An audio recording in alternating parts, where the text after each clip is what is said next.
Hello বন্ধুরা, কেমন আছো?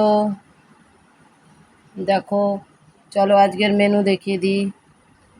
বাজার থেকে দেখো মাছের মুড়ো নিয়ে এসেছি। এঁচোড় দিয়ে মুড়ো দিয়ে করেছি। ছোলাও আছে, সেদ্ধ ছোলা এক মুঠ ফেলে দিয়েছি। আর এ দেখো মাছের ঝোল। আজকে রবিবার, আজকে মাংস আনিনি, মাছের ঝোল করে দিয়েছি ছেলেকে। কাতলা মাছের ঝোল। আর এই যে ভাত আছে।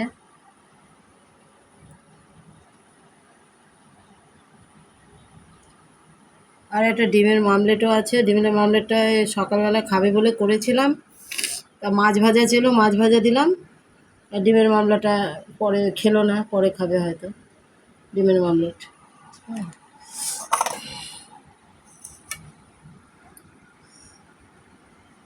ঠান্ডা জল ফ্রিজের। তা দেখতে থাকো, সুস্থ থাকো, ভালো থাকো, লাইক শেয়ার করতে থাকো, আর খুব ভালো থাকো।